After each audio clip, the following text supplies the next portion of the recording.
డబ్బులు దానం చేయకూడదు అంటారు. నిజంగా దానం చేయకూడదా? స్టూడియోలో ఉన్నారు result oriented law of attraction coach విశ్వం విజయ్. విజయ్ గారు నమస్తే అండి. నమస్కారం అండి. హృదయ. ఎవరైనా ఇబ్బందుల్లో ఉంటే ఇస్తాం కదా, హెల్ప్ చేస్తాం కదా. మరి డబ్బులు దానం చేయకూడదు అంటున్నారు ఎందుకు? Yes. విశ్వం విజయ్ గారిచే నిర్వహించబడే advance law of attraction class attend అవ్వాలి అనుకుంటే కామెంట్ సెక్షన్ లో ఉన్న గూగుల్ ఫామ్ ని ఫిల్ చేయండి లేదా డిస్ప్లే అవుతున్న నెంబర్ కి కాల్ చేయండి. అయితే ఇక్కడ దానం అంటే ఏంటంటే అపత్ర దానం అండి. అంటే ఎవరికి కూడా ఊరికే మనీని ఇవ్వకూడదు. మీరు ఇట్లా వెళ్తుంటారండి. ఓకే, ఎవరో ఒకళ్ళు అడుగుతూ ఉంటారు, 1 రూపీ మనీ, 5 రూపీస్ టెంపుల్ ముందు కావచ్చు, బయట కావచ్చు. సో చాలా మంది ఏం చేస్తుంటారు, ఇచ్చేస్తుంటారు. ఏంటి, ఆ రూపాయి కదా, 2 రూపీసే కదా. ఎవరైతే కర్మ జరగక ముందు ఇస్తారో వీళ్ళ నుంచి మనీ లాగేస్తారు. అంటే అనవసరంగా మంచి చేయపోయి ఒక అంటారు కదండి, అంటే ఏమంటారు, కొందరు దీనావస్థలో ఉంటారు, అలాంటప్పుడు డబ్బులు సంపాదించడం చేతగాని వాళ్ళు ఉంటారు. అలాంటి వాళ్ళకి help అలాంటి వారికి చేయొచ్చు కదా. ఇవ్వచ్చు. బట్ ఎవరైనా అనారోగ్యంతో ఉంటారు. అది మ్మ్. సెకండరీగా ఉంటుంది అని చెప్తాను. అది ఫస్ట్ ఇది అయిపోయిన తర్వాత నేను అది కంటిన్యూ చేస్తాను. అయితే ఎందుకు నేను అంటున్నానంటే, సపోజ్ అక్కడ ఎలాంటి పనులు జరగట్లేదండి హరిత గారు, బట్ మీరేం చేస్తున్నారు, అక్కడ మనీ ఇస్తున్నారు. సో ఎలాంటి పని జరగకుండా మీరు మనీ ఇస్తున్నారు. వాళ్ళు సోమరిపోతులు కావచ్చు, బద్ధకస్తులు కావచ్చు. ఓకే, సో దానికి కారణం ఎవరు, ఎవరైతే ఇచ్చారో వారే కదా. సో వారికి ఏమవుతుందంటే మనీ బ్లాక్ ఏర్పడతాయి. సో మనీ అనేది వాళ్ళకి రాదు. మీరు ఇందాక అన్నారు ఏంటి, వాళ్ళు ఏం సరిగ్గా లేదు, అవయవాలు సరిగ్గా లేవు. అలాంటి వారికి సాధ్యమైతే మనీ రూపంలో కాకుండా వస్తు రూపంలో ఇవ్వచ్చు. ఇప్పుడు వాళ్ళకి ఏం కావాలి మేడం, ఫస్ట్ ఫుడ్ ఇవ్వచ్చు, అన్నదానం చేయొచ్చు కదా, వస్త్రదానం చేయొచ్చు కదా. సో ఆల్టర్నేట్లో ఏదైతే ఉందో మ్యాక్సిమం అదేకి వెళ్ళాలి. కానీ ధన రూపంలో అంటే డబ్బు రూపంలో దానం కాకుండా వస్తు రూపంలో దానం చేయగలిగితే మాత్రం ద ఎక్సలెంట్ అండి. ఎందుకు నేను ఇక్కడ మనీ అంటున్నానంటే, మనీ ఎప్పుడైనా ఒకటి వెళ్తే మాత్రం ఏదో ఒకటి పని జరగాలి. పని జరగకపోతే ఏమవుద్దంటే యూనివర్స్‌లో విశ్వ నియమాలకు విరుద్ధం అది. అంటే మీరు అనొచ్చు, అతను ఏ పని చేసుకోలేడు గదా, ఏం చేసుకోలేడు అంటే, మీరు ఏదైతే ఇద్దాం అనుకుంటున్నారో అది వస్తు రూపంలో ఇవ్వచ్చు. అంటే లైక్ అతనికి డ్రెస్ కొనిద్దాం అనుకున్నారు, డ్రెస్ డైరెక్ట్ ఇవ్వచ్చు. లేదు తనకి ఈ ఫుడ్‌కు ఏది అంటదండి. సో అందుకోసమే అన్నదానానికి చాలా ఇంపార్టెన్స్. ఎందుకంటే ఏది అంటనటువంటి ఒక దానం ఏంటంటే అన్నదానం. కడుపు నింపితే ఏమంటారు చెప్పండి? సంతృప్తిగా చాలు అనేది. చా- సపోజ్ మీరు ఒక మ్మ్. మనీ ఇద్దాం అనుకున్నారండి, ఒక సంతృప్తి ఉండదు ఎదుటి సంతృప్తి వాళ్ళకి. ఉండదు. 5 రూపాయలు ఇస్తారు, 10 ఇస్తారు. అతను ఇంకా ఇస్తే ఇంకా బాగుంటుందంటారు. అవును, బట్ ఎప్పుడైతే మీరు అన్నదానం ఇవ్వడం మొదలుపెట్టారో, కడుపు నిండితే కడుపు నిండితే మ్మ్. దీవిస్తాడు. సో అది కేవలం అన్నదానానికే ఉంది. అందుకోసం ఏంటంటే ఫుడ్ డొనేట్ చేయండి. సో అది చాలా మంచిది, అది యాక్చువల్లీ చెప్పాలంటే. సో అందుకోసమే ఎవరు కూడా దయచేసి అపాత్రదానం ఇవ్వకండి. మ్మ్. ఎక్కడైనా సరే అంటూ ఉంటారు, మనం ఏం పట్టించుకోవాల్సిన అవసరం లేదు. మీరు అనొచ్చు, సార్ ఇక ఈ లాస్ట్‌కి అసలు వదిలిపెట్టట్లేదు, మరి ఇక ఇవ్వకుండా నేను ఉండలేకపోతున్నాను, మరి అప్పుడు నేనేం చేయాలంటే, అప్పుడు మీరేం చేయాలంటే ఏదైనా ఒక పని సృష్టించండి. అక్కడ ఒక నీట్‌నెస్ కొని చేయమని, అక్కడ క్లీనింగ్ ఉంది, బాగా డస్ట్ ఉంది మేడం, సో మీరేం చేయాలంటే అది క్లీన్ చేయమని చెప్పండి. అలా క్లీన్ చేస్తారు కదా అక్కడ, అంటే పర్యావరణాన్ని అక్కడ పరిరక్షిస్తున్నాడు, అంటే క్లీనింగ్ చేస్తున్నాడు. దానికి ప్రతిఫలంగా మనీ ఇవ్వండి.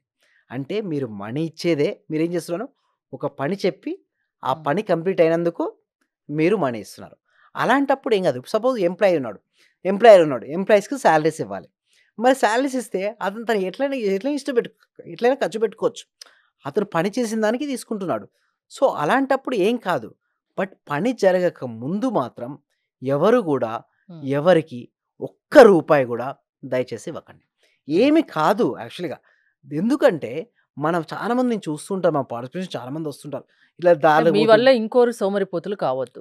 కావద్దండి. సోమరిపోతు గాని, బద్ధకం గాని ఇవన్నీ ఎలా వస్తాయంటే తయారు చేస్తుంటారు సొసైటీలో. సో ఇప్పుడిప్పుడు ఇలాంటి మొమెంటమ్ వస్తుంది. రావాలి కూడా అని కోరుకుంటాను.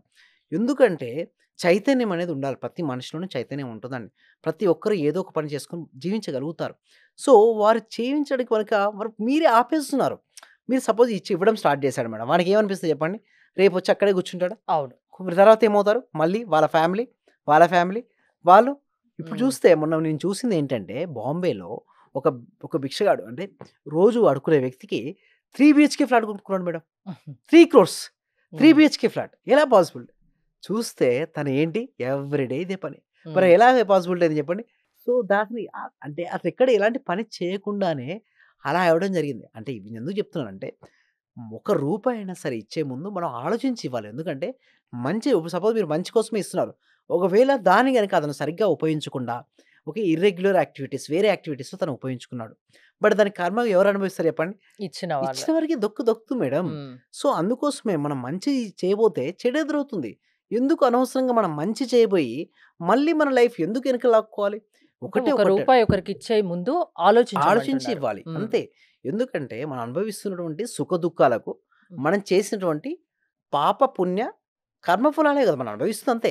ఒక వ్యక్తి సుఖపడుతున్నాడు. ఒక వ్యక్తి అనుకున్నది జరుగుతుందంటే తను గతంలో చేసినటువంటి పుణ్య ఫలమే ఇప్పుడు తను అనుభవిస్తున్నాడు. ఒకవేళ సరిగ్గా లేదు. ఇప్పుడు చాలామంది అంటారు, "సార్ నాకు డబ్బులు రావట్లేదు. నా జీవితం సరిగ్గా లేదు." అంటే సింపుల్ నేను ఒకటే అంటాను వాళ్ళకి. ఫీడ్‌బ్యాక్ ఇది. జీవితంలో ఫెయిల్యూర్ అంటూ ఉండదండి హరిత గారు. ఉన్నది ఒకటే ఫీడ్‌బ్యాక్. అంటే మనం ఏదైతే ఇచ్చామో అది తిరిగి పొందుతాం. సో, మనం ఏం చేసాం గతంలో? సరికాని తత్వాన్ని మనం చేసాం. దాన్ని మనం అనుభవిస్తున్నాం. అంటే ఒక ఫీడ్‌బ్యాకే తీసుకోవాలి. అంతేగాని నా జీవితం అంతే. నేను పేదరికంలో పుట్టాను. నాకు హ్మ్. మనీ రావట్లేదు. నా సాలరీ హైక్ కావట్లేదు. దానికి కారణం ఎవరు కాదు గదా! ఎవరికి వారే కారణం. మళ్ళీ అటువంటి కారణం నేను అని తెలుసుకొని, నా జీవితాన్ని నేను మెరుగుపరుచుకోవాలి. మెరుగుపరుచుకోవాలంటే నేను ఏం చేయాలి? నా ఆలోచన విధానాన్ని మార్చుకోవాలి? సో, ఎప్పుడైతే ఆ విధంగా ఆలోచించుకున్నాడో ఆ వ్యక్తి మారుతారండి హరిత గారు అంటే డెఫినెట్‌గా. అనవసరంగా ఒక రూపాయి ఎవరికీ ఇవ్వకండి. హ్మ్. ఇస్తే అది మీ దగ్గర లేకుండా పోతుంది యెస్. అంటారు. So law of attraction classes conduct చేస్తూ ఉంటారు కదా! అవునండి. మీరు ఎలాంటి విషయాలు చెప్తారు? ఏ ఏజ్ వాళ్ళు దానికి రావచ్చు? ఎవరైనా రావచ్చా?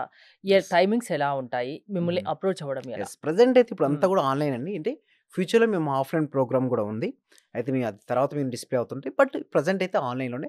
సో, ఇది కూడా ఆన్‌లైన్ ఏంటంటే ప్రతి ఒక్కరికి రీచ్ అవ్వాలంటే ఒకటే సంకల్పం ఏంటంటే ప్రతి వ్యక్తికి, ప్రతి కుటుంబానికి, ప్రతి ఇంటికి సబ్జెక్ట్ అనేది వెళ్ళాలి. అలా వెళ్ళడం కోసం ఏం చేస్తామంటే ఎవ్రీ వీక్ కూడా ఒక free advance law of attraction webinar conduct చేస్తున్నాం.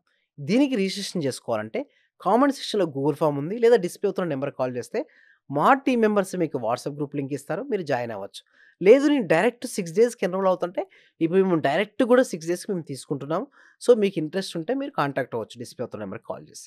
మీరు విశ్వం విజయ్ గారి ఆన్‌లైన్ క్లాసెస్‌కి అటెండ్ అవ్వాలి అనుకుంటే స్క్రీన్‌పై స్క్రోల్ అవుతున్న నంబర్స్ కాల్ చేసి కాంటాక్ట్ అవ్వండి. మీరు చాలా జనరస్‌గా డబ్బుకి ఆశపడకుండా ఎన్ని కన్సెషన్స్ ఇచ్చి ఇంతమందిని పిలుస్తున్నారంటే నాకు నిజంగా ఎంతో సంతోషంగా ఉంది. మీరు తొందరగా పాన్ ఇండియా లెవెల్‌కెళ్ళాలని, అన్ని లాంగ్వేజెస్ వాళ్ళు మీ వల్ల ఇదే మాదిరిగా లాభం పొందాలని, మీరు చాలా గొప్పవారైపోవాలని మనస్ఫూర్తిగా మిమ్మల్ని కోరుకుంటున్నాను నేను.